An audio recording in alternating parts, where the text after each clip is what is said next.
खोलकर सुने सभी मेरी बात को, और खास तौर पर इस देश के मुसलमान। आज संसद में वक्फ बोर्ड बिल पास हो चुका है। क्या है इस बिल में? मैं आपको 100 बातों की एक बात बताता हूँ।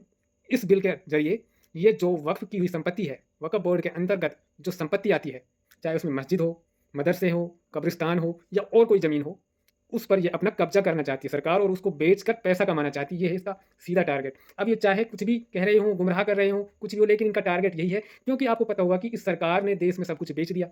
रेलवे, एयरपोर्ट सब कुछ बेच दिया। अब इनकी नज़र गई, भाई अब क्या बचा है देश में? अब इनका ध्यान गया मुसलमानों की इस ज़मीन पर, मुसलमानों की इस जायदाद पर जो वक्फ की हुई है, यानी कि वक्फ बोर्ड पे जो ज़मीन है उस पर ध्यान गया कि इसको कैसे कब्जाया जाए, इस पर कैसे अपना अधिकार जमाया जाए, और उसको बेच कर कैसे हम पैसे कमाएं, कैसे अपना बिजनेस करें। तो दोस्तों, सेंट्रल वक्फ बोर्ड की कमेटी में 23 सदस्य थे। अब उसमें 4 सदस्य नॉन मुस्लिम होंगे, यानी कि मुसलमान नहीं होंगे, गैर मुस्लिम होंगे। और स्टेट वक्फ बोर्ड कमेटी है जो उसमें 11 सदस्य होते हैं, उसमें भी 4 सदस्य अब नॉन मुस्लिम होंगे। एक बात बताइए मेरे को, मुसलमानों की धार्मिक आस्थाओं से जुड़ी हुई चीज़ों पर दूसरे लोग, धर्म के लोगों का क्या काम? अब इस हिसाब से तो चलो मान लिया, कर दिया भाई सरकार है, कोई बात नहीं, लेकिन इस हिसाब से तो देश में जो मंदिर हैं, मठ हैं, जो भी मंदिर माफिक की जो जगह पड़ी है देश में, कितने एकड़ और कितनी ज़मीन पड़ी हुई है, कितने मंदिरों की, कितने मंदिर हैं, मठ हैं बड़े बड़े, तो उस पर भी कोई बिल आना चाहिए, उस पर भी जांच होनी चाहिए, और उसमें उनकी जो कमेटियां हैं उनमें भी मुसलमानों को शामिल किया जाना चाहिए। लेकिन मुसलमानों ने ये नहीं कहा कि हमें भी उनमें शामिल कीजिए। तो भाई इन लोगों को क्या आपत्ति हुई है कि मुसलमानों की धार्मिक आस्थाओं को ठेस पहुंचाने का काम कर रहे हैं? तो सीधा इनका टारगेट यही है कि इनमें अपना कब्जा कैसे जमाया जाए। तो घुसने का रास्ता तो इन्होंने ढूंढ लिया और आज पास भी हो गया। अब देखिए आपके साथ क्या होता है।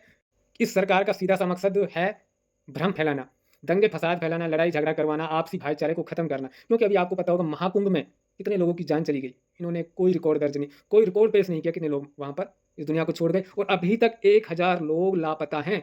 इन्होंने अभी तक रिपोर्ट नहीं दी कि वो 1000 लोग गायब हुए हैं, तो है कहाँ, वो जिंदे हैं या इस दुनिया से चले गए। लेकिन उस नाकामी को छुपाने के लिए ये लिया है। और जो इनकी नाकामियां हैं, महंगाई, बेरोजगारी, नोटबंदी से क्या क्या हुआ देश में, जो भी इनकी नाकामी है उसको छुपाने के लिए राम मंदिर का मुद्दा खत्म हो गया। मतलब इनको अब कोई ना कोई मुद्दा तो चाहिए भाई, तो इसलिए ले आए बिल। अब इसमें क्या होगा, अब इन पर वक्फ बोर्ड की जो ज़मीन है उस पर ये अपना कब्जा जमाएंगे। अब घुस गए उसके अंदर, अब उसमें क्या है, उसको बेचने की कोशिश करेंगे। तो इससे जाहिर सी बात है कि भाई मुसलमान अपनी जो संपत्ति है उसको बेचने क्यों देंगे। लेकिन ये भाई सरकार है, ये जो जो करना चाहेगी करेगी। तो इससे क्या होगा, दंगा फैलेगा, लड़ाई झगड़े होंगे, आपसी मतभेद बढ़ेंगे, भाईचारा खत्म होगा। और ये चाहते हैं किसी तरह से हिंदू मुसलमान हो जाए। और भाई इसमें दो दो फायदे हैं, इनके कुर्सी भी बची रहेगी और पैसा का जो सॉरी पैसे के पैसे कमेंगे। मतलब बहुत मोटा पैसा कमाने जा रहे हैं ये लोग। और जो इनकी कुर्सी है हिंदू मुसलमान कर कर जो इन्होंने हथियार रखी है वो भी कायम रहेगी।